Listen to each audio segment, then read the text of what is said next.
Daly Show. Once you're awake, it's hard to go back to sheep. The Kate Daly Show starts now.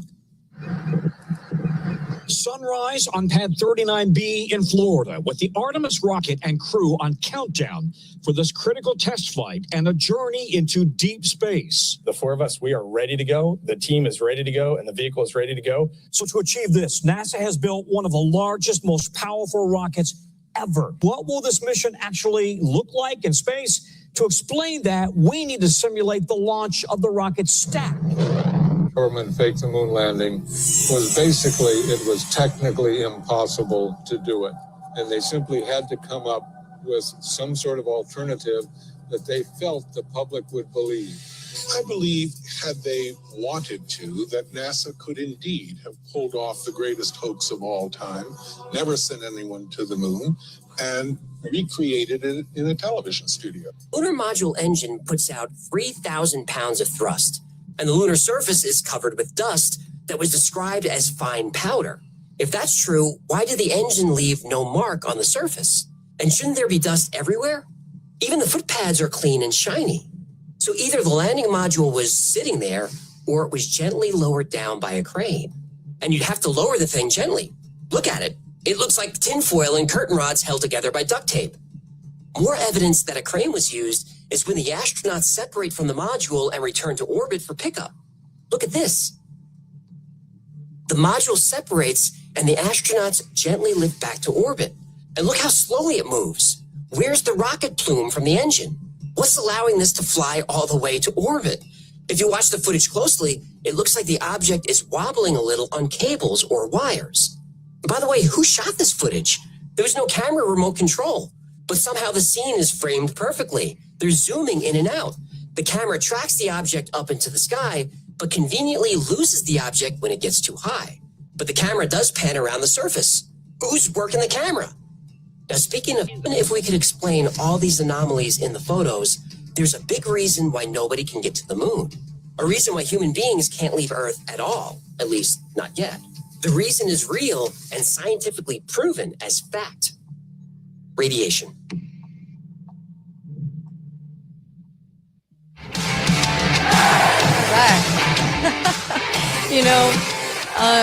Being April Fool's Day and also the day that the Artemis 2 mission is launching, it's funny that they picked today, but can't think of a better time to play that. So welcome to the show. You're listening to the Kate Daly Show. I have Midwest Melissa on deck. I also, just a couple of things. I was not on yesterday. I have tinnitus really bad and I can't hear out of my right ear. And so even with these blasted headphones I'm wearing, I still can't hear out of my ear. So I've been doing a bunch of stuff to doctor it up, and it's just been awful. So yeah, ringing, loud ringing. Anyway, so can't sleep. I mean, it's just awful. So I don't know if any of you have dealt with this or not. Wow. All right. So that, and then also Chrisanne Hall, the constitutional attorney who's been coming on my show for like a decade. She is coming on Tuesday. So I just wanted everybody to know that too. And I have a special guest tomorrow as well. So thank you, and glad you're tuning in for this. And I had to play that about the moon because there's so much there. But I just wanted to say a couple of things. Okay. Just wanted to add to that clip just a few things. Number one, since Apollo 17 in 1972, there have been no manned missions to the moon or lunar vicinity that went beyond Earth's orbit. Okay. Also, they're going on this mission today. They're going around the moon. They're not going to the moon, landing on the moon.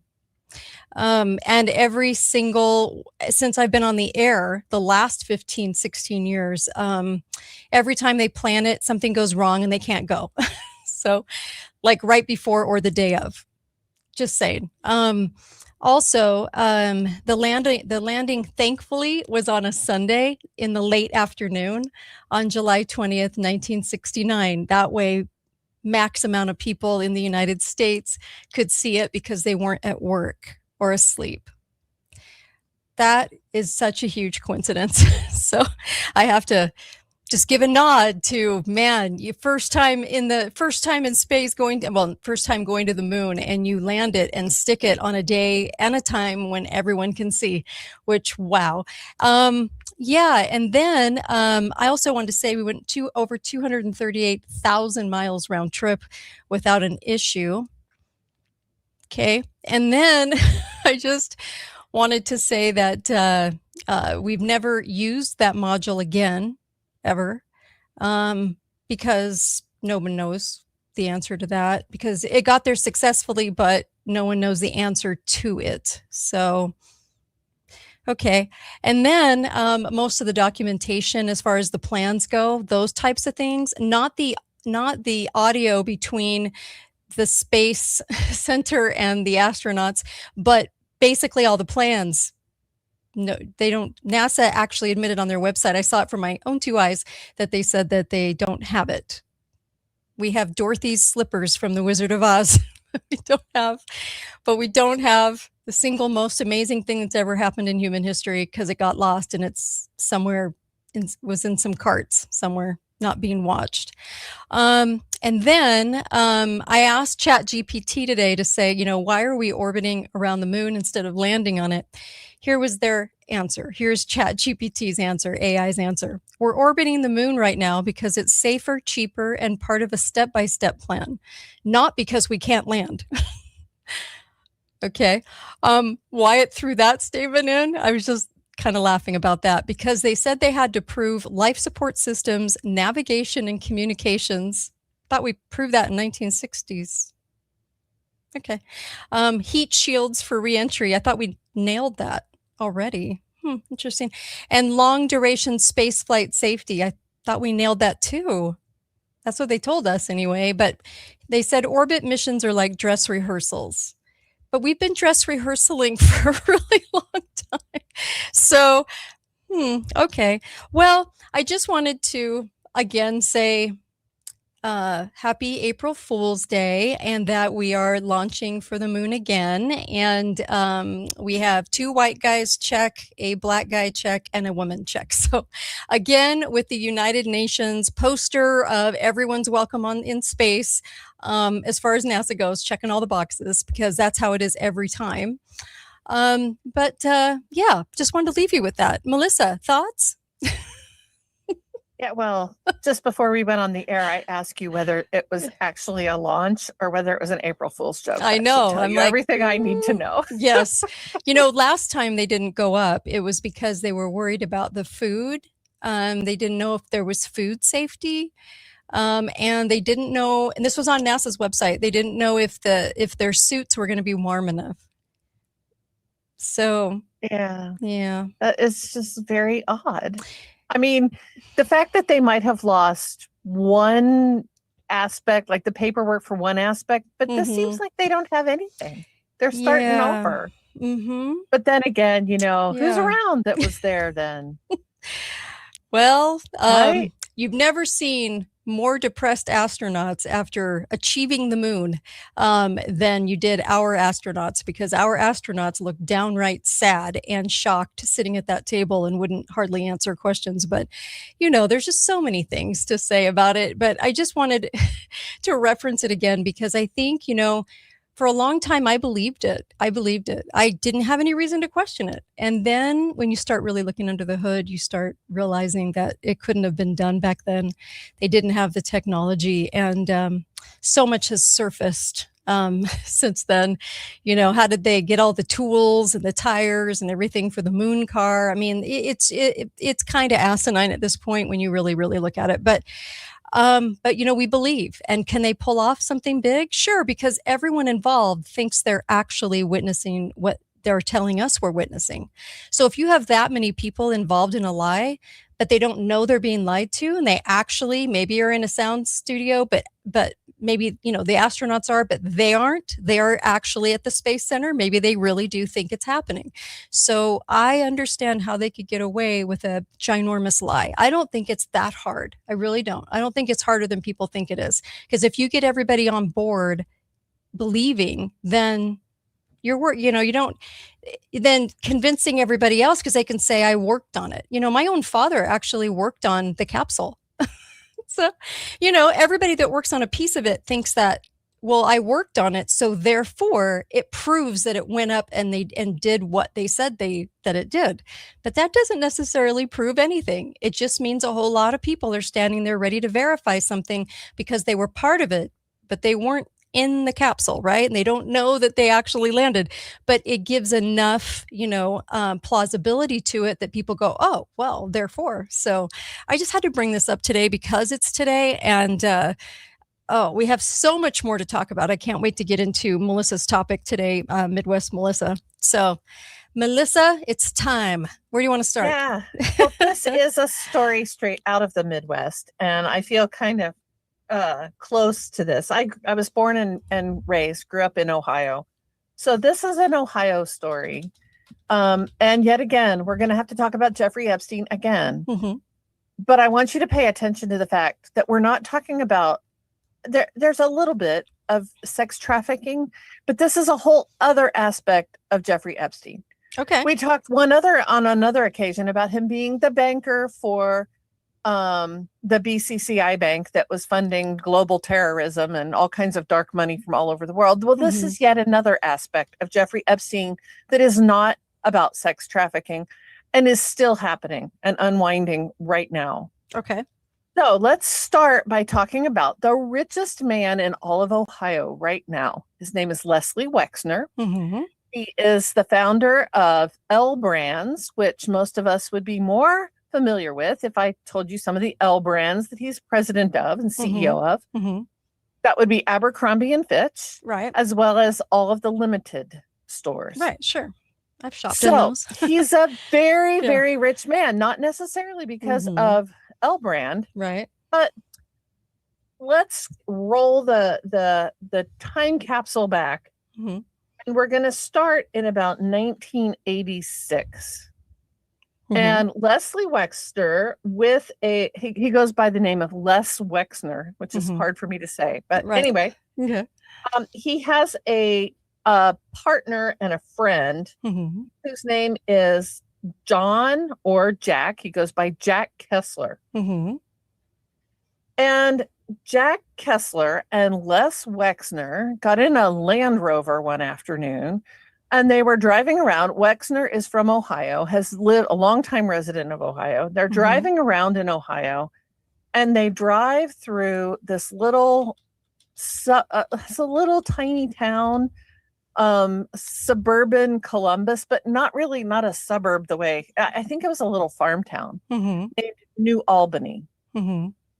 And what they see in New Albany, and I put this in air quotes, they see empty farmland.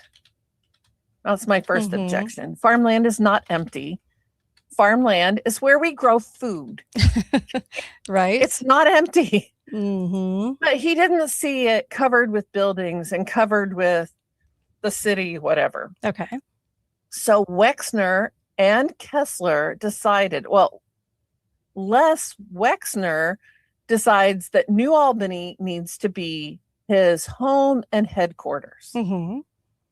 He just loves it so much. This is a little town of about 1,000 people at that time. Okay. 1,000 people. It's a little tiny place surrounded by Ohio farmland.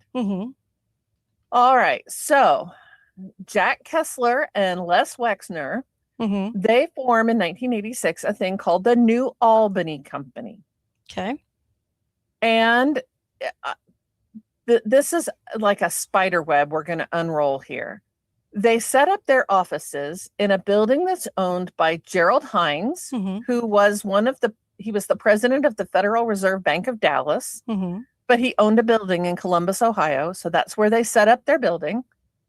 And to just kind of unroll this all the way, Gerald Hines had close connections to the Bush family out of Texas, because he's the Federal Reserve Bank in Dallas. They have close ties to the Bush family. And he also has very close ties to Adnan Khashoggi, the arms trafficker. Great. What a great guy. So Does it matter that that's where Les Wexner put his offices for New Albany? Maybe, maybe not. You can decide. Okay.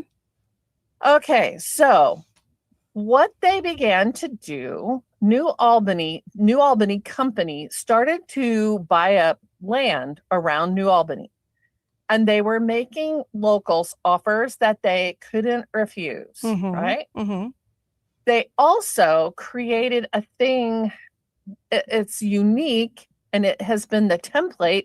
Maybe you should ask yourself if the same thing is happening in your town. I see some of this happening in my state here in Indiana and in my town.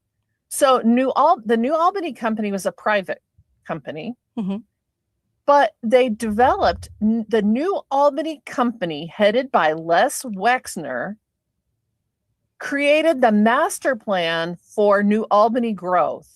And the city then became subservient to New Albany. Okay. It became a public-private alliance in which New Albany Company and Les Wexner were telling the city of New Albany what they were going to do and how they were going to do it. It's a lot of power. Okay. But keep in mind, New Albany is a town of 1,000 people. And Les Wexner is a very rich man. And he's buying up a lot of land. All right. So, Jack Kessler, then, let's talk about what happens to Jack Kessler. Jack Kessler ultimately becomes involved in, or he is investigated for involvement in the death of a lawyer named Arthur Shapiro, who was going to testify the very next day about the limited fraudulent finances to the IRS. And then suddenly Arthur Shapiro, attorney, ends up dead. And he will not, the Columbus Police Department refuses to do any further investigation. They stopped the investigation. It was stopped and suppressed by the head of the Columbus Police Department. Okay, that doesn't sound sneaky or suspicious at all, right? And at that point, this is in about 1988 or so, Jack Kessler then is kind of thrown to the side. He's implicated, and there's a lot of headlines about him, even to the point that there is inside a document inside the Columbus Police Department called the Shapiro Murder File that explored Kessler's the number one suspect in his murder. So Kessler's thrown to the side, and who does Les Wexner bring in to replace him? Take a guess. Who was Kessler's replacement? None other than Jeffrey Epstein. Amazing coincidence. If I was a coincidence theorist, I'd be all over that. Yeah. Interesting coincidence. So Epstein is brought in as a partner in the New Albany Company, and they spin out another company called the New Albany Property Incorporated. And Jeffrey Epstein is going to become one of the general properties in New Albany Property. Okay. So, and in fact, Jeffrey Epstein is credited for being the mastermind behind this whole public-private alliance partnership. Because when they start looking at what they want to do in New Albany, they realized they needed a lot of changes to Columbus, Ohio, and like the county zoning rules and policy stuff and all kinds of stuff. So how much of this is Jeffrey Epstein advising Wexner, and how much of it is Wexner's own idea, and how much of it is Jeffrey Epstein's own idea? Nobody knows how that all happened. But what they end up doing, they know they need to get some changes made at the city and county level. And so Wexner invests in a jazz club that's owned by two Columbus City councilmen, Jerry Hammond and Les Wright. Jerry Hammond is going to be investigated for a major bribery scandal. Right. And Because they're great yeah. people. aren't they great? Yeah. They're all great. But we haven't unrolled what the final destination is here. We're just Okay. talking about the setup, how long it takes these people to set up what they ultimately want to do. Okay. Anyway, by 1988, Hammond had been accused of selling out the city and public interest and accused of taking bribes. However, all of the laws that Wexner needed changed were changed. Sure. Okay. Yeah. A lot of power in a city. A lot of power. Wexner is on the ascendant here. He's on the rise. So 1990, Jeffrey Epstein is going to acquire some property in New Albany that is a gift from Wexner. He just gives it to him outright. Wow, nice gift. It was a lot of property with a house on it. Wexner has taken cover by saying in 2007, when Epstein was involved in the trial down there, when he was first accused of being a pedophile, that, well, he pushed Epstein, he broke his connection to Epstein. However, Epstein resigned from the New Albany Properties Group, but he just bought the house outright from Wexner for $0. That sounds like a title transfer to me. Yeah, lots of gifts. There's lots of gifts here. In 1992, then, Jeffrey Epstein purchases another New Albany property by way of the John Kessler Trust Fund. So Kessler's not out of the scene, but Kessler's withdrawing slowly from this. Now, that house that Epstein owned in New Albany, a woman named Maria Farmer claims that she was attacked at that house in Ohio by Jeffrey Epstein, and that Wexner's security detail held her hostage for 12 hours before they released her. Whoa. Okay. Quite an accusation. Okay. Yeah. And Virginia Giuffre, by the way, said that she was trafficked to Wexner and she had personal knowledge of Wexner having relationships with all kinds of Jeffrey's underage girls. Sure. Now, what the official party line story is now on Wexner is that he disassociated himself with Epstein in 2007, and that he didn't know anything about what he was doing. And in fact, Epstein stole a lot of money from him, even though he had signed full power of attorney to all of his assets over to Epstein. Does this sound right to you? Of course not. But I like that you're telling this story because people need to be very aware of how it starts and where it starts and what to notice even in their own city when wonky things like this are going on. So I like it. Yeah. Yeah. So there are several of these groups. There's the New Albany Company, that's a real estate development company.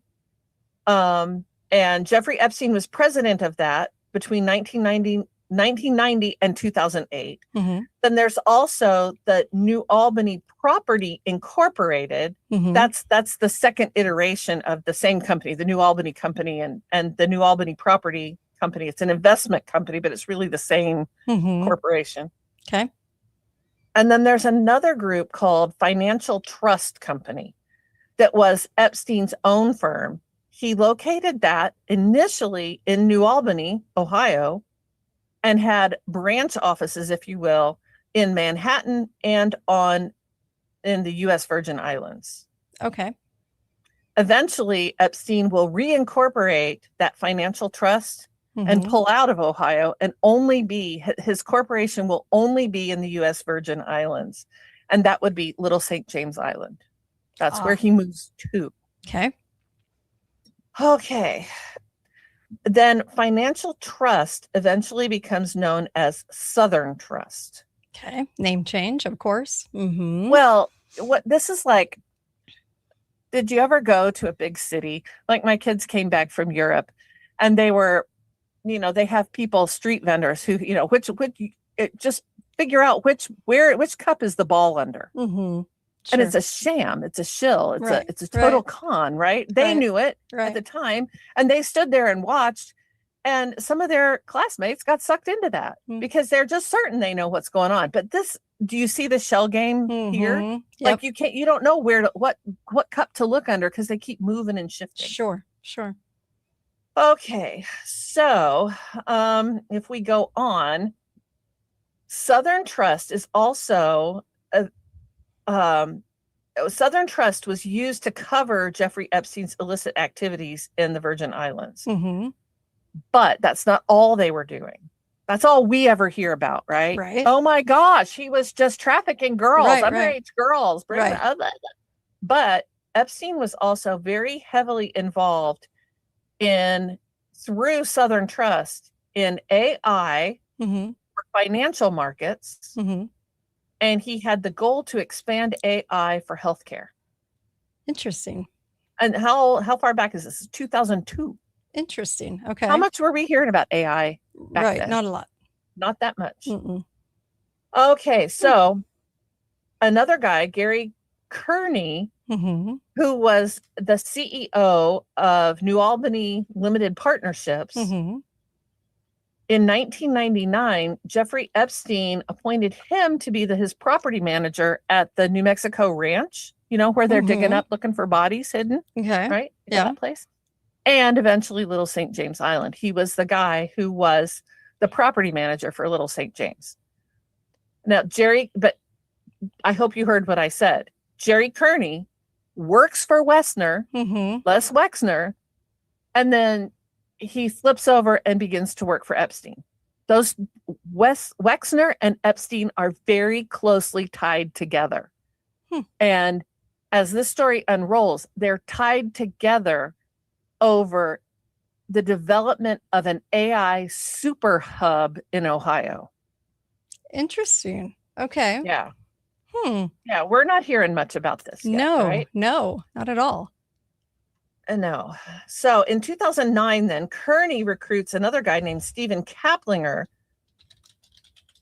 to be the development director of Little St. James. And then Kearney becomes the guy who's the construction manager, and he is able to get an insurance company.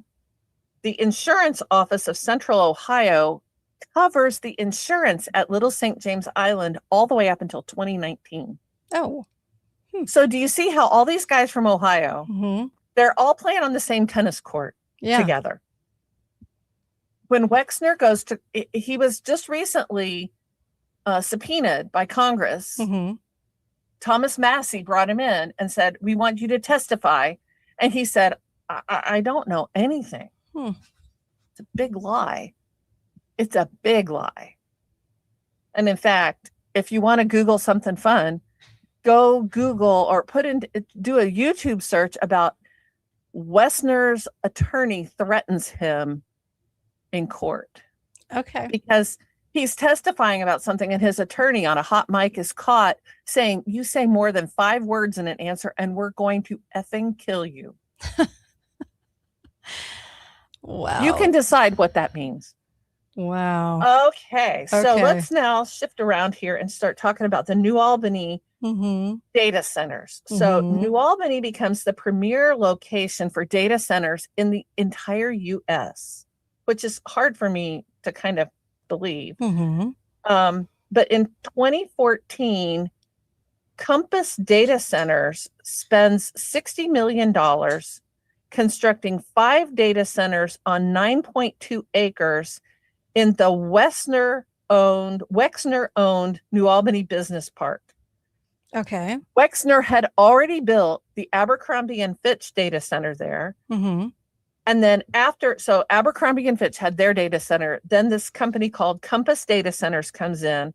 After Compass comes in, then Amazon builds 3 campuses in New Albany. Meta comes there and Google comes there.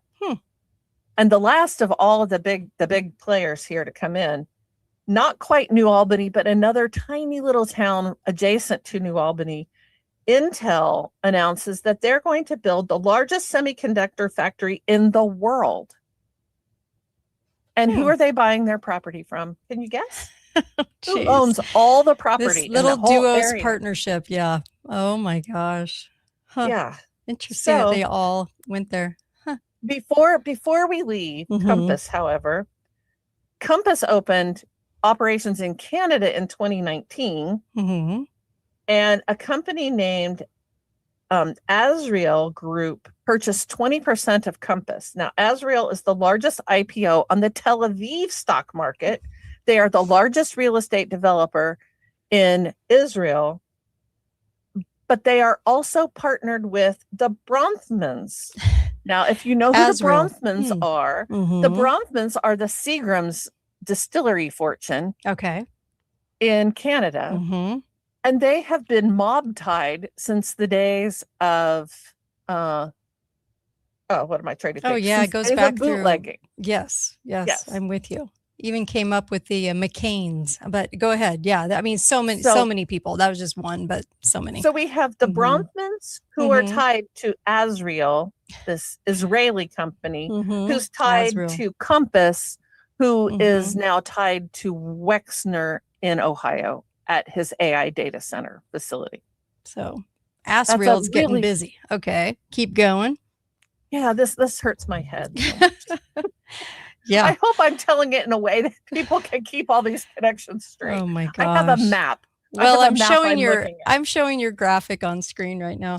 Okay, Yeah. so okay, So keep let's going. talk about Intel here for just a minute. okay. Yeah, Intel got $2 billion in tax incentives from the state of Ohio and a 30-year tax break. What is the benefit to the people of the state of Ohio? Hmm. Oh, What? increased electrical bills. That's what they got. And what did the state of Ohio do? This became very unpopular very quickly. Mm-hmm. And what did the state of Ohio do? They created a commission to dispel the inaccurate myths, because Okay. that's the new playbook. When we the people speak about anything that we don't like, Mm-hmm. then we've been misunderstood, or we have misunderstood. We have been susceptible to misinformation or disinformation, or whatever the word of the day is. Mm-hmm. We don't know the truth about it. Right. Right. And let me tell you what the truth is. This is a rehash of the Gilded Age in Ohio. That's what it is. This is incredibly rich people enriching themselves even more at the behest, on the backs of the taxpayers of Ohio. Right. Right. And it gets worse. This is not the worst of it yet. Mm-hmm. Okay, so how is Epstein involved in these data centers? Well, Epstein was the largest donor to an Ohio group called the Edge Foundation. Mm-hmm. And they hosted, in 1999, they hosted a thing called the Billionaires Dinner. Okay. Epstein, between 2001 and 2017, Mm-hmm. Epstein funded the Edge Foundation to the tune of $638,000 of the $857,000 they raised. But who was in attendance at his little billionaires dinner? Mm-hmm. Who's there? Jeff Bezos is there. Sergey Brin and Larry Page from Google are there. All the players. Mm-hmm. Yep. Yeah. Birds of a feather. Mm-hmm. Sergey Brin and Larry Page were both subpoenaed Yeah. in the U.S. Virgin Islands case versus J.P. Morgan, in which the U.S. Virgin Islands was claiming that that J.P. Morgan Chase was facilitating Epstein's sex trafficking in the Virgin Islands. So that's Larry Page and Sergey Mhm. Brin. They were both subpoenaed in that case. Which, by the way, they're frontmen. So is Jeff Bezos. But go ahead. They're frontmen. They're all CIA. Well, Jeff but Bezos, one of his best friends is none Mhm. other than Ghislaine Maxwell. mm-hmm. Yep. Birds of a Just goes feather. around and Yeah. around and around. Right. So what you might conclude about the Edge Foundation, since Jeffrey Epstein is the major donor to this, he's using this billionaires dinner as a networking forum for himself. That's all it was. It parades around as Mhm. a charitable organization, but it's not. At the 2015 dinner meeting, Mhm. it was Jeffrey Epstein, Reid Hoffman, Peter Thiel, Mark Zuckerberg. Mm-hmm. And by the way, Peter Thiel is very close to Jeffrey Epstein and was an investor in Meta. These guys all know each other. They all play together. They are all one. And they all are intent on enriching one another. And Peter That's and what Vance they- are in projects together, right? You know, well, we Peter haven't gotten Thiel, to Vance Vance, yet. okay. He's on my list. Okay. He's coming. Hmm. So what they have done essentially in Ohio is they have created now, they have Mhm. been attracting every time one of these data centers comes into Ohio, they are attracting other data centers to come. And I found it very interesting. Why did they pick this particular location? It has to do with the Union Pacific Railroad and the easements that the railroad has had back to the Transcontinental Railroad days. But on those easements is where all the fiber optic lines have been run. And so they have huge broadband width and they have huge fiber networks. So it makes a lot of sense to park your data center where there's already that infrastructure built. All that fiber, all of that broadband width is already right there. Okay. And you'd have to be pretty steeped into government officials too to get access with that. Well, yeah. Yeah. So let's talk about this. Ohio has 193 data centers right now. They are number 4 in the nation as far as the number, but 121 of them are in the Columbus, Ohio area built on Wexner-owned property. Wexner / deep state property. Interesting.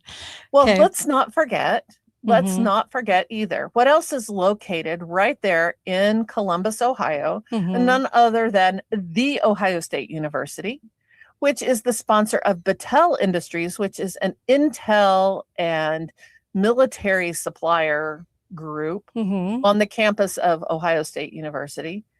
And Wexner is a major funder of Ohio State University.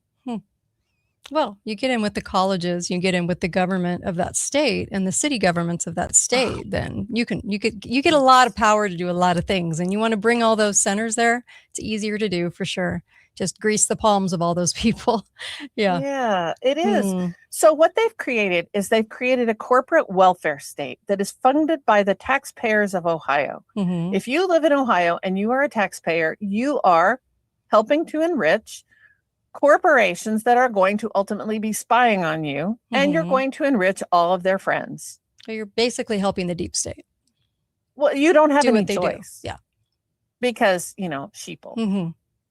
All right. So we go with, there's this New Albany group, the New Albany company, but that wasn't enough. We have to include, the rest of Ohio, and we have to, get beyond just this little New Albany, which, by the way, went from 1,500 people in 1990 to 11,000 today. So pretty substantial growth there. So they wanted to expand their public-private partnership because we can't just do this on the backs of New Albany taxpayers. There aren't enough of them. Sure. So in 2002, they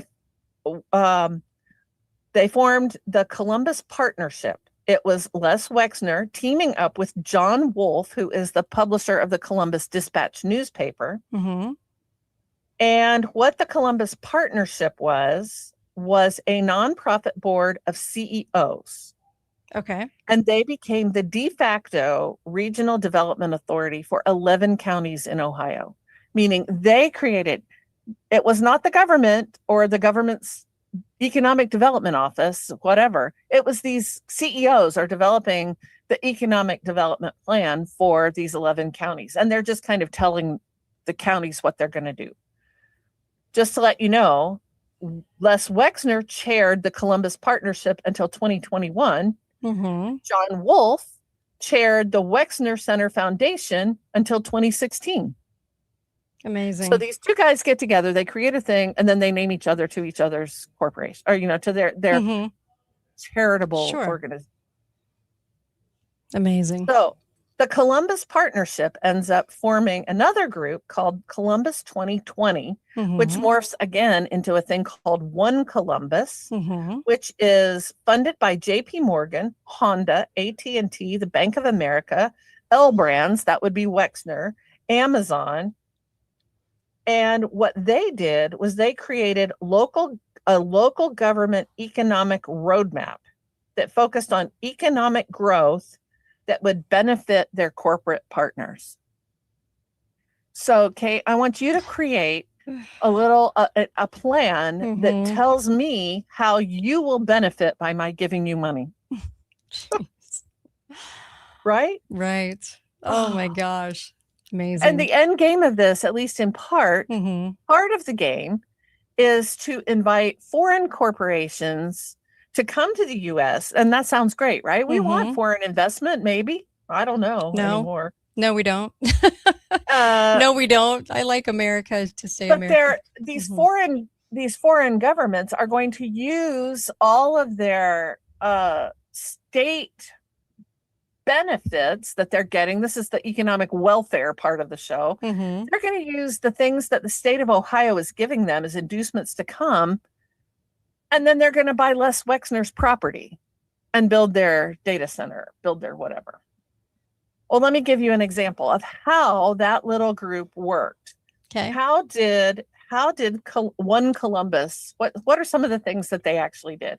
Well, for example, Les Wexner brought CIA-linked Southern Air Transport to Colonel Rickenbacker Airport in Columbus, Ohio. To ship around, supposedly, he was using Southern Air Transport to transport the limited stuff. Oh, by the way, Les Wexner is also Victoria's Secret. Yeah.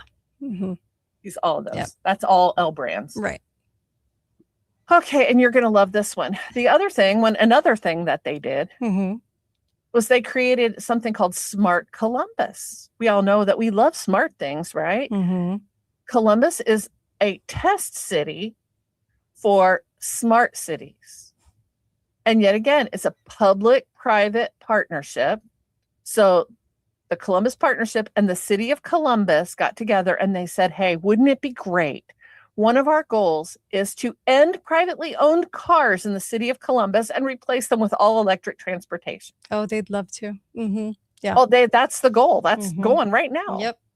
In 2016, they got a $50 million Department of Transportation grant and put that with more millions that were donated by Microsoft. Who's that? Yeah. So that the people of Columbus cannot own a car. Okay. Well, we're not there yet. So the next little thing, they keep spinning off these little companies, or they're not companies. Right. They're these little public-private partnerships to achieve great things. They create another public-private partnership group called Jobs Ohio, which sounds kind of like it might be a government-y thing. That's kind of a government. But their focus is not on Columbus or New Albany. It's for the whole freaking state of Ohio. Right. And they have been nothing but controversial since they began. They were created in 2011. And they were the privatized replacement for the State Department of Development. Private, yet again, I'm a private guy and I'm going to tell the state how they can enrich me. That's my goal. So the Department of Development had been collecting all the money from the state liquor tax. And that was supposed to be used to fund economic development in the state. Okay. But they decided it would be a good idea to lease these rights to Jobs Ohio for $1.4 billion. And that was a contract that was supposed to go until 2039. In the first year, they collected more than $1.4 billion. So all of the money that has been collected and on a tax on Ohio citizens is going to a private organization that is completely unable to show any data on job creation or economic development that they have done. It's like They are not required to Mhm. demonstrate to any taxpayer how they spend their money. It's like a There's no- Hillary conglomeration. They never There's have to no say public anything scrutiny. that they're doing. Yeah. There is no accountability, Amazing. no nothing. It's just a corporate Mhm. welfare scheme that's being financed by the taxpayers, and the taxpayers have no way to know what they're actually doing. Oh, who I is just- the chair right Mhm. now? Who is the chair of Jobs Ohio? It is a lobbyist that has deep pocket ties to the current governor of Ohio, Mike DeWine. Okay. We haven't even talked about all the donations that have been made to people's political funds here. Oh, I'm sure. I'm sure there are a lot. Yeah. Okay, so Mhm. who signed Jobs Ohio into law? It was John Kasich. Hmm.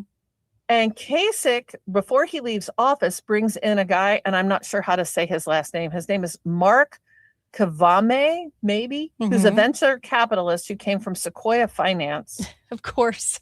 A little CIA group. Yeah. Sequoia. Yeah, Hmm. Sequoia, yeah. And Yeah. just to let you know who Mark Kavame is, he formed Drive Capital, Hmm. which got $50 million of Ohio State money invested in them at the behest of Les Wexner.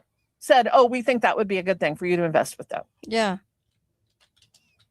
And what else? Oh, Sequoia Mm-hmm. Capital, by the way, donated $1.35 million to Kasich's campaign for governor. Of course they did. Of course they did. Yeah. I'll never forget when he ran for president, correct?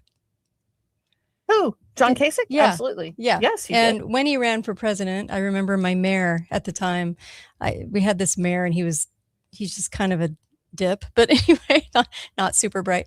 But he was like, after he came here, just because he came to this very small city in Utah, it was, I like him, I'm behind him. He didn't even care what his stances were just because he came here. So it just kind of made me laugh. Anyway, just had to add that in. Kasich at one point was asked why Les Wexner's connections to Jeffrey Epstein aren't problematic in Yeah. the state of Ohio. Yeah. Because I think they are. I think they're very problematic. Mm-hmm. Now, you tell me if this isn't politics speak. This was Kasich's reply. Maybe you can interpret it for me. Mm-hmm. New Albany operates at the speed of business. The what? Speed of business? That's what he says. That's what Okay. he said All about right. Wexner's connection to Jeffrey Epstein. Well, because New Albany operates at the speed of business. What the heck does that even mean? No one knows except they No do. one knows. So in 2016, Mm-hmm. an associate, Gwendolyn Beck, she's an associate of Jeffrey Epstein, Mm-hmm. emailed Epstein about joining Kasich's campaign as an advisor for the Committee on Aging. Okay. So maybe we should ask ourselves about Kasich's problematic ties to Jeffrey Epstein, Mm-hmm. as well as Wexner's. Mm-hmm. So while Jobs Ohio has taken billions of public money, Mhm. while Les Wexner influences public spending and economic development, Mm-hmm. while the taxpayers of Ohio are getting increased electrical costs, there is also now less money for public schools, for libraries, for healthcare. And in the meantime, all these AI data centers have significant problems with water contamination, with electrical usage, and impacting negatively the healthcare of people who live near them. Mm. So what really are the people of Ohio getting? Yeah. Right. So what's your takeaway from this, Melissa? This is only really about half the story. There's so much more to this. There's corruption Right. with nuclear energy because they had to do something about energy to power all these stupid places. Mm-hmm. Yeah. Well, my takeaway from all of this, seriously, is that we the people are getting shafted royally. Right. We're not getting any accountability from anybody. Mm-hmm. And let me leave you with this. Mm-hmm. Vivek Ramaswamy Mm-hmm. is running for governor of Ohio right now. And he is deeply connected to all of this. To all of it. To New Albany, to jobs. And what Ramaswamy has a variation on the tune. right? So he says, you know, every problem can't be solved at the corporate or at the federal level. States need to stand up and be accountable. And all of us out here said, yes, we believe in states having the right to do these things. But look what the state has done. And look who has impacted the state. Ohio, I would say right now, is being run by a handful of super rich moguls who are enriching themselves on the backs of the taxpayers of Ohio. And we are going to fund the AI data centers that are going to be our digital penitentiaries. Great. Now, I don't know. What do we do about that? Are we going to do anything? I feel encouraged. People are pushing back a little bit on AI data centers. People are making the case about water and electricity, but we're not making the case on corruption. And we need to be. We need to be looking long and hard, not just at Peter Thiel, but we need to be looking at our local officials who are being, you know, arm twisted into some of this stuff. I don't know what we do for them. I don't know how we help them. How would you have helped the people in New Albany, the little city council there of 1,500 people, who has Les Wexner, the richest man? He lives in, oh my gosh, look at that up too. If anybody's interested, look at his house where he lives. He lives in New Albany. And it's an outrageous house. But these people are totally in bed together. Yes. Totally. And yet, go ahead. you don't see it. No, I know. Can't see I know. Vivek happened to own patent to ModernaVax. Yeah. There was a lot about Vivek that people didn't understand, by the way. And we kept saying on the show, actually, Milty and I disagreed about this. He liked Vivek. I didn't. I said, no, this guy's a ringer. So, yeah, he's part of the apparatus, if you will. Always is. So my takeaway from what you were saying is that you can see how these things operate down to a city level, and the protection of our cities is huge. And this at the city level is the only place where you can actually talk face to face to your people, the elected. I'm going to say elected loosely because elections are fixed, but it's the only place where you can actually put pressure on them and talk to them. And that this all had to start at a local level, right? In New Albany, right? Right. Yeah. But it started before anybody knew what was happening. Right. But if we it started with Les Wexner and John Kessler buying up acres and acres and acres of property. Sure. So if you have good, diligent, even vigilant, people really looking at who's buying what, who are these people, what is going on in their own city. A lot of people just sort of put their heads in the sand and they go, well, I know my mayor, I know my city council person. We're taken care of. It's good. Right. They're a nice person. They're a nice neighbor. They're a nice church member. They're a nice whatever.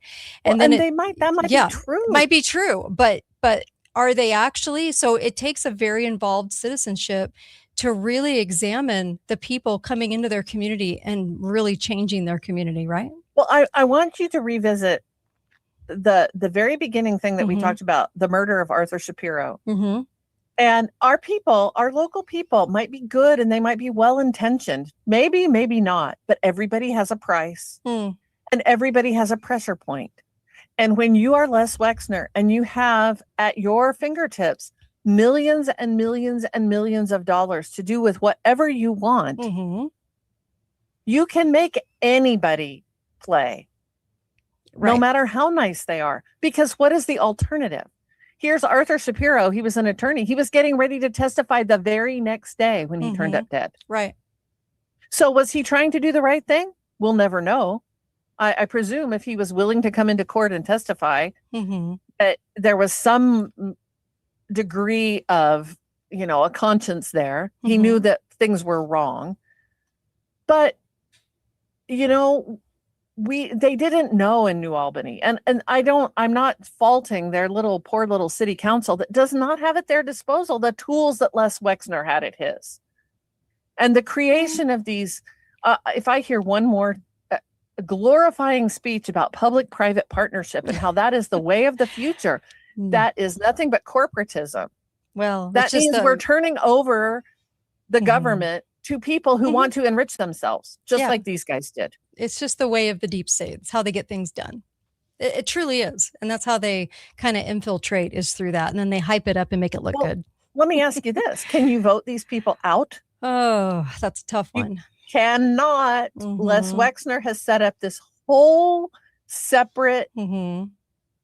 adjacent government adjacent system where Mhm. Jobs Ohio, or there's a whole bunch of his little spin-off little groups, are telling local constituencies what they will do and how they will do it. Hmm. You can't vote them out.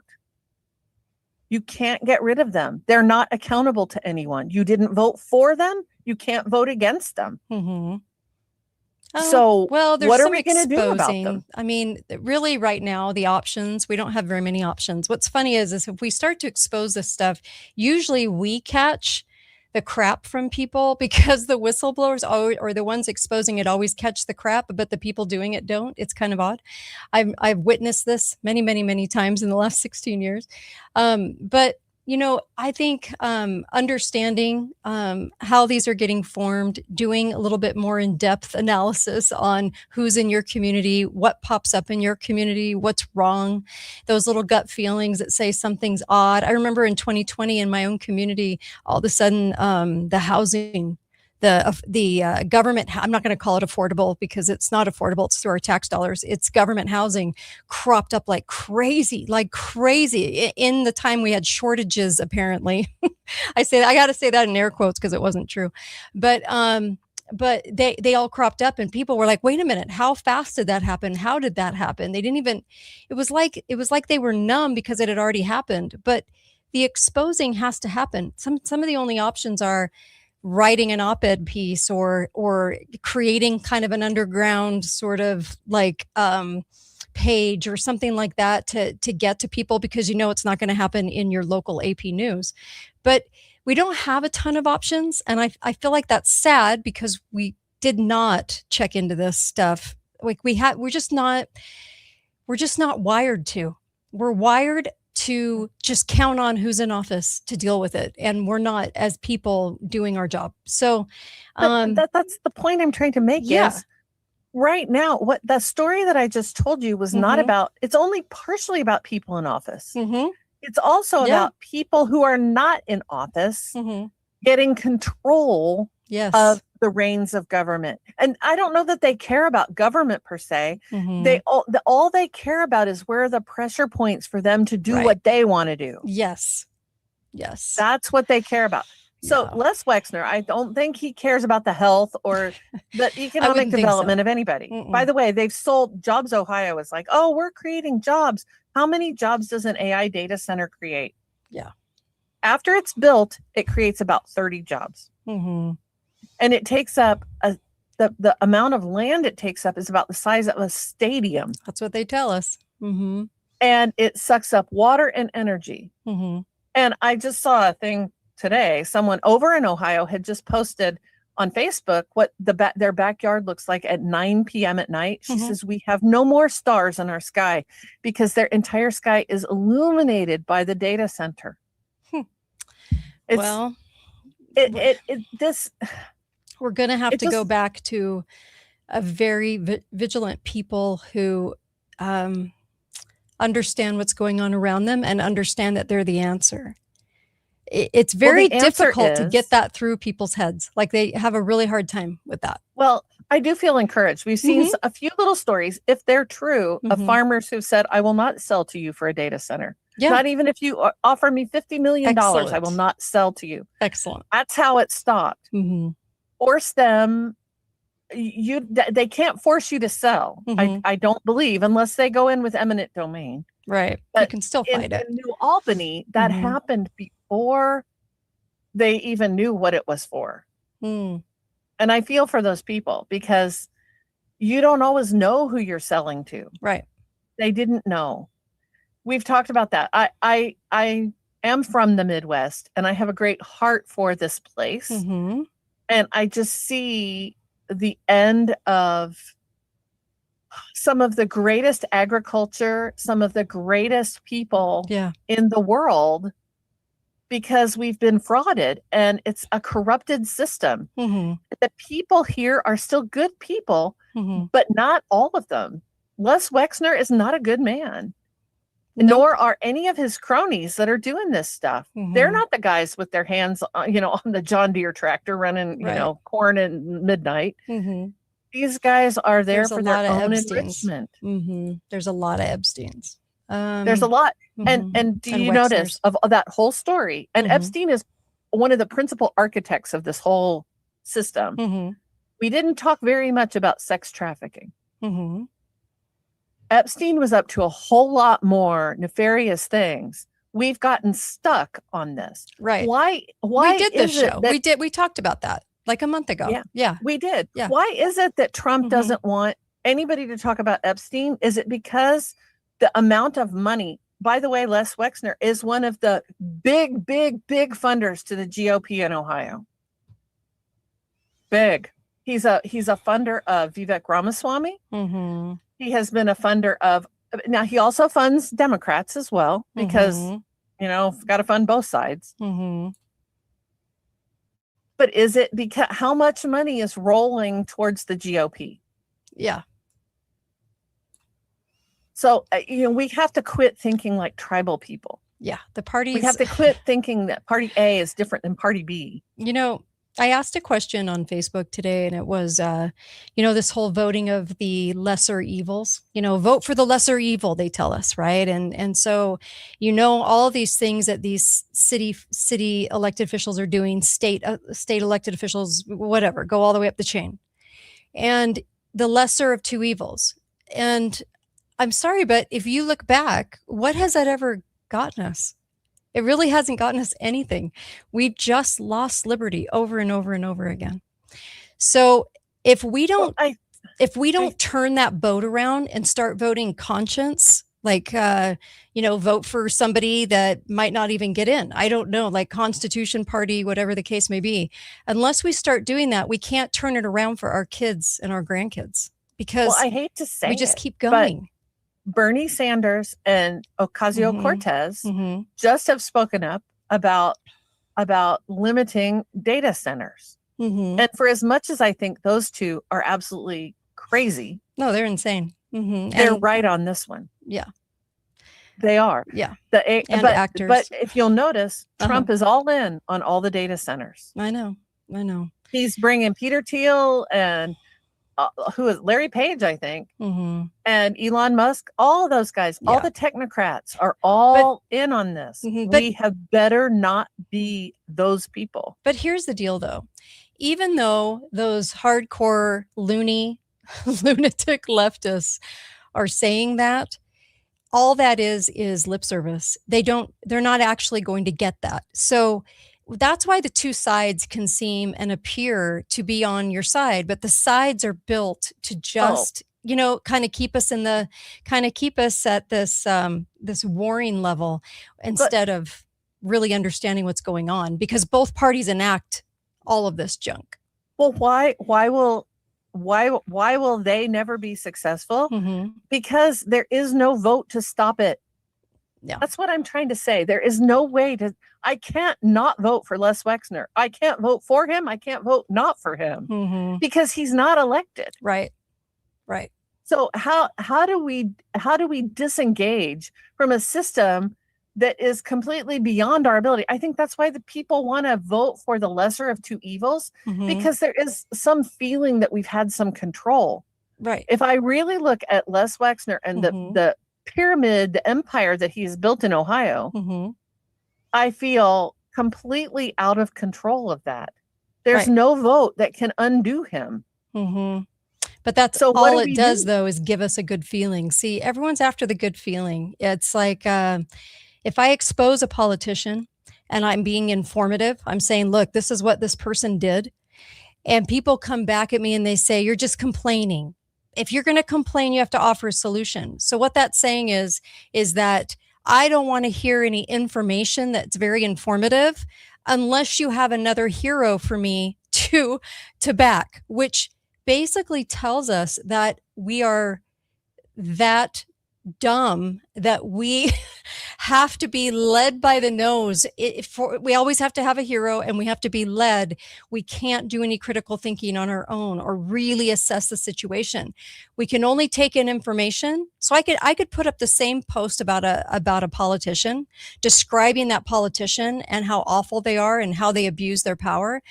And one person will see it as informative and one person will see it as complaining. And the reason is because they don't want to hear anything informative unless you're going to give them somebody else.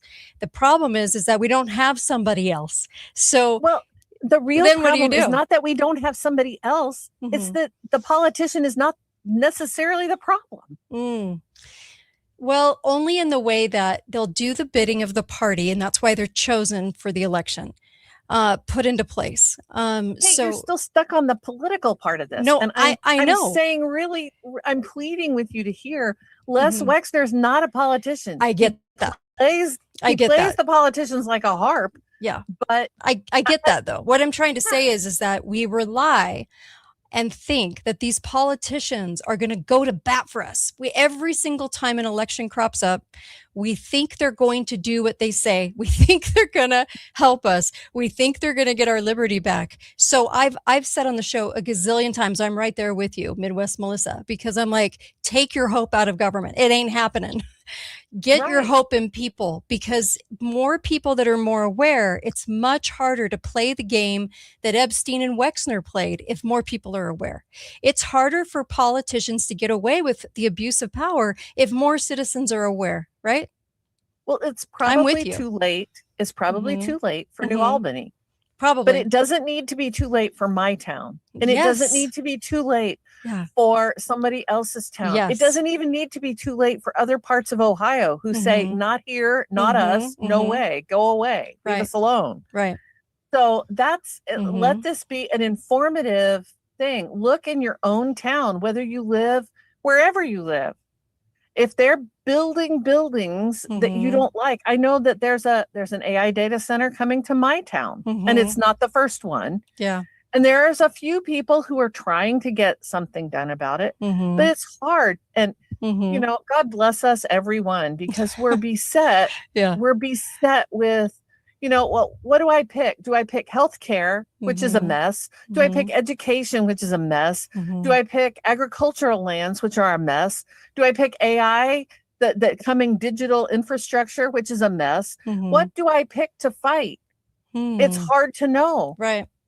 And these guys have got so much money. They fight on all fronts because they just have so much money to throw at it. Yes. We have to think asymmetrical warfare here.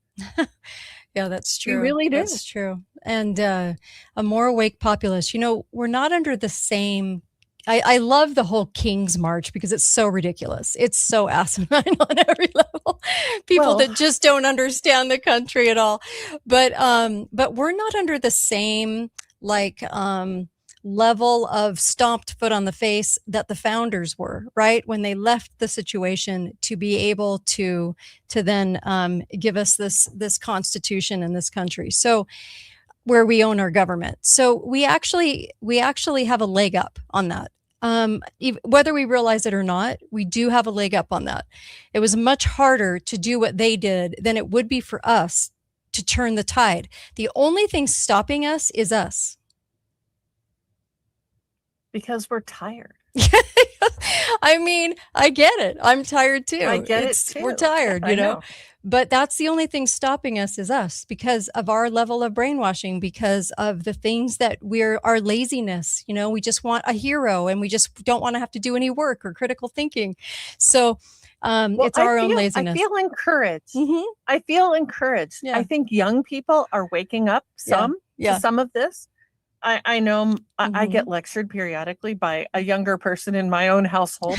Why does it have to be this way? Why do people believe this and this and this? And I just look at him and I go, I don't believe any of the things you just said. Yeah. You can say, hey, boomer to me all you like, but I don't believe any of that. Right. I'm closer to you than to the thing you just described. So he now prefaces everything in our house with, I'm not talking to you. I'm not talking about you. And then he'll tell me about what everybody else believes. And I don't understand. Yeah. So, you know, we really do. The battlefield is our own homes, our own families, our own communities. And we better get vigilant, or we're going to have these things in our backyard. Right. And even if they're not in our backyard, just know that their tentacles will be long. Yeah. You know, a moral people would be holding the people in office accountable, elections fixed or not. We would still be holding them accountable, even if it's fixed. So that's why I say we're our own problem. We're standing in the way of our own liberty. We are the ones that are to blame because we're not engaged. We're not doing those things that we need to do, right? We haven't been for a long time. So liberty wasn't won, and then we just kind of get to sit back and then we get to just blame the other party when things don't go right. That's just not how it works. So both parties are working to undermine, both parties. And until the people actually see that, I don't think they're going to get engaged until they finally see that. And one of the reasons we do this show. It is such a huge thing, though, to wrap your mind around the fact that there are people involved in government and in business, in the corporate world, that are so different from me, they really don't care about those things. Right. They really don't care about my freedom. They really don't care. I don't, you know, we've had this conversation in our house as well. Do they not care about their own health? Yeah. Do they not care about their own freedom? Right. And I think power is blinding. It truly is. And I think that they think that those rules will not apply to them. Yeah, that is what we need to fight. We need to fight that too. We need to everyone needs to be held accountable. I don't know how, if you want to see a king, I would join a No Kings March that was marching outside of Leslie Wexner's house that said, "You are not the king of Ohio. Get out." Yeah. He's the king. Look at what he controls and rules. He is more a king than I think Trump is. Well, than any president would be. He has much more power than any president has. I'd have a lot more faith in those leftists that are marching. They always march for the wrong thing, but for the most asinine thing. But if they were marching against the deep state, I'd have a little more faith. But I don't have a lot of faith because they're marching for something in this country. I mean, it's so ridiculous at this point to march about that when we have real controllers in the White House that are not who we think they are. We need to be outing them consistently, but you'll never see anything on a national media level that will have anything to do with outing the deep state. They won't cover it. So I hope. What does that tell you about the media? Yeah. I hope I said something to somebody today that will cause them to look in their own community and find out who's playing the game there. Yeah. And I'm not saying go look at politicians. Look at the corporations that are investing in your community and what are their goals and what are their plans. Yeah. I know we have here in Indiana, they have regional planning authority now. And so we have ceded the ability of our local communities to do that. We have 5 counties. That's what it's called. Yeah.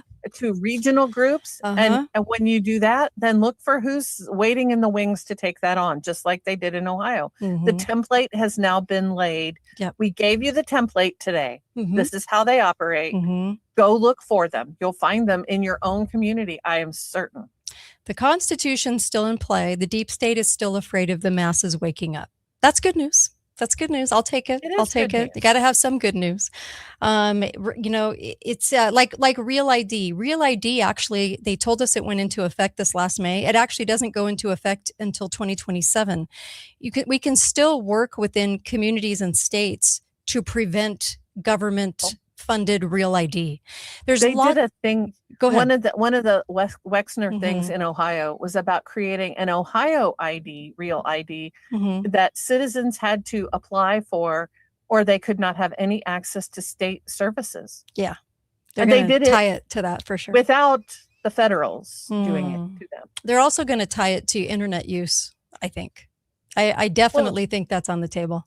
It's going to be internet use. It's going to be your bank accounts. It's going to be all state services, whether you get any kind of, Social Security or if healthcare benefits, whatever. It will be everything. Yeah. It will be access to anything that the government can touch will be controlled that way. Yes. Yes. And, on the horizon right now, we're being warned, right? You never know if it's fear tactics or a real warning about what's coming. But right now they're saying, of course, even though we only get 10% of our fuel through the strait, very small percentage from Iran, we're pretending that we get 100%. And they're saying oil price could bankrupt airlines. Okay. I think that's very fear-based, but they're also, on the other hand, trying to say that you're going to have such increased prices in everything that this is going to be an issue and a problem. Okay. And are we going to suffer the lockdowns, not COVID style lockdowns, but lockdowns for energy? I can see it coming. I really can. I can see the plan for that, because what it does is it leads us into smart cities. And when it leads us into smart cities, they've attained their goal. So I can see that happening. I can see shortages. Just get prepared for those things, right? So be as prepared as you can be.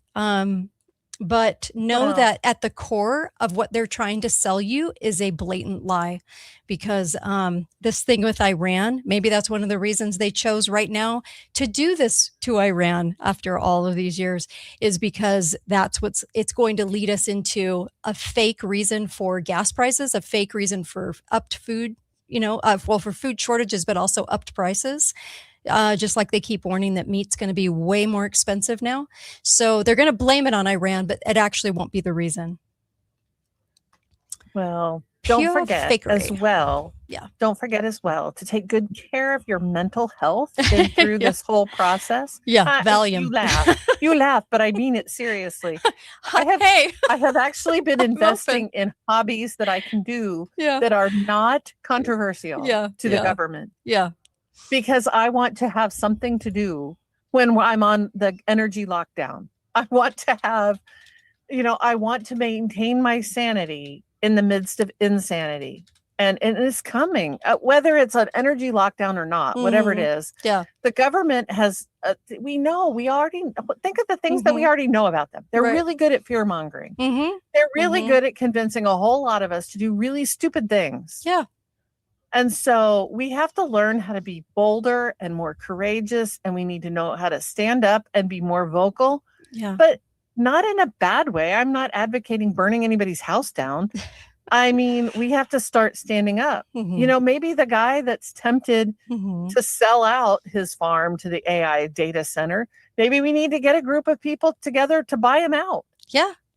Who knows? There's the ends are limitless. But, like I said, part of the game, part of the government game is to make us overwhelmed and tired. And they're being quite successful at that. Yes. It's kind of like it's kind of like the Depression, when the farmers made agreements with each other to go in and purchase the property that the government took from them for pennies, right? So I think that banding together with an awake populace is how we beat this.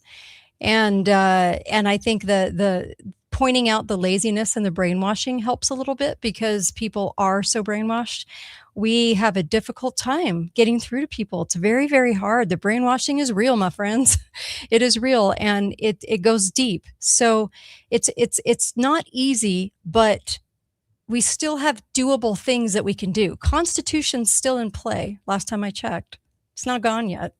So even though they're wildly interpreting it, by the way, Chris Ann Hall will be on Tuesday talking about birthright citizenship, by the way. But I think if we can get to a point where we can see both parties for who they are, you're willing to have a critical thought, entertain a new idea, even about our own party, okay? And if we can actually blow through the parties and see what's going on and see who's actually running the country behind the Oz curtain, then we stand a chance, because that means more people awake they're not going to go for the excuses and the lies. So there is some hope. There absolutely is hope. Yeah. And at the end of the day, I'm a faithful person. Me too. Get on those knees. At the end of the day, God wins. Yeah. But there may be sore trials to be lived through before we get there. Yes. And just be ready for that. Yes. Be ready for that too. Yes. Be ready for, be ready for whatever may come. We may be called upon to do very hard things. Yeah. And we can do those hard things. We can. Agree. That is the American way. We have always been able to do hard things. Yeah. You know, it's funny, this show's an interesting show because it's gone through such a metamorphosis over the years. And when I first started out, we started out today's show with the moon landing, with the moon mission around the moon, never landing, just around the moon, because we have to have all these trips, right, before we actually land again, whatever that means. And I'm kind of thinking that over, and I'm thinking, okay, I didn't do that show when I very first started radio, when I very first started being on the air. And it wasn't for a long time that I actually realized what was going on. Okay. And then I couldn't unsee it, because that's how truth works. You can't unsee it. But what I'm trying to say is that I could do a million shows about moon landing type lies that the government tells us. But where the action is what you were discussing earlier. And the action is how we open our eyeballs to our own nearby elected officials, state officials, see them for what they're doing, see the lies, see the corruptness, see what they don't stand for, see what they're not about anymore. They don't condemn anything or anybody. They're just along for the ride. When we start to see that, it's one thing to go, I know they lied about the moon. Well, why don't you think they're lying even at the state level, right? Or even at the city level or the county level? And you kind of brought that up through your diagram today, Melissa, and that was going through and saying this all started in a local community in Ohio with Epstein and Wexner. And so if we're not, it's one thing to go, I know they lied about X, Y, Z. And then people, honestly, I kid you not, will turn around and go, yeah, but my city people are doing a good job. And I'm like, are you serious? Like, they're laying the tracks for smart cities. They're laying the tracks for everything that we have to deal with in our future.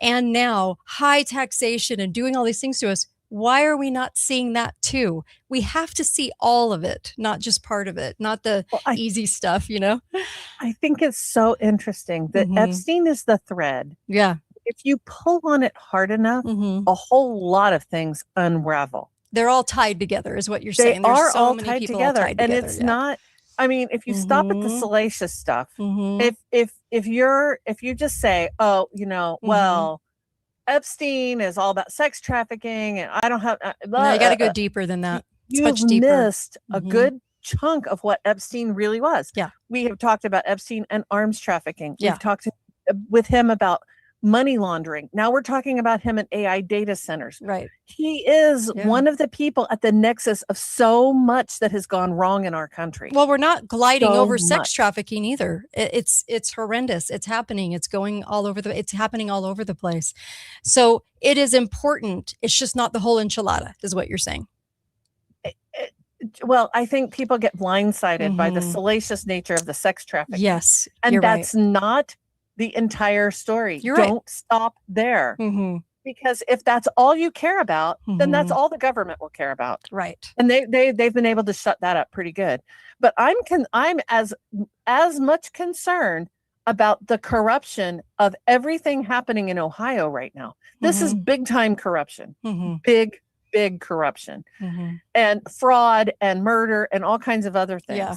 Let's see some things happen on those fronts as well. I'm with you. Will we ever see anything? I'm with you. I'm so with you. All right. I really appreciate it because, like she said, it starts in those towns and cities, and people should be protecting their towns and cities, right, at all cost. And when you get these people that can be influenced in office, when you get these fixed races with the party nuts being in charge, all kinds of things are happening right under us. Most goes unnoticed. Just like this whole Wexner-Epstein thing kind of went unnoticed for a long time, right? Been going on for decades. Yeah. I love it. Thank you. I really appreciate it. And by the way, on your screen, Cardio Miracle, I love this stuff. This stuff is amazing. Go try it. And I do a dose in the morning and then I sip on a dose in the afternoon. And it is amazing. Keeps my appetite down and just does so many things because it's a nutrient builder. It takes the nutrients and delivers them right to you. And it's about, oh my gosh, it's like 20 times the nutrients of fruits and vegetables that you're getting probably in the product you're taking right now. So go get Cardio Miracle because it does it all, plus the nitrate into your system. And then also go to My Pillow, use the code Kate, go get some sheets, go get some towels, go get some new pillows. It helps the show. And remineralization toothpaste. That is amazing product. I use it all the time on my teeth. And people always ask me how they're white. Well, I'll tell you, it's because of the remineralization whitener and toothpaste that I use. And it's super, super healthy. There's just so many things. And then also go to katetalks.myshopify.com and you'll see the ebook on cancer. This is 14 packed pages, boiling it down to what works and what doesn't if you don't want to do chemo. And I would highly recommend not doing chemo because it has a 97% kill rate. So if I were you, I'd grab this. Go to katetalks.myshopify.com.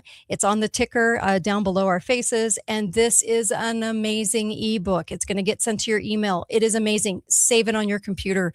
When something happens to someone you love or yourself, because it's going to, because of the rate, 1 in 2, I think now gets it in their entire lifetime, right? 1 in 2. It's horrendous.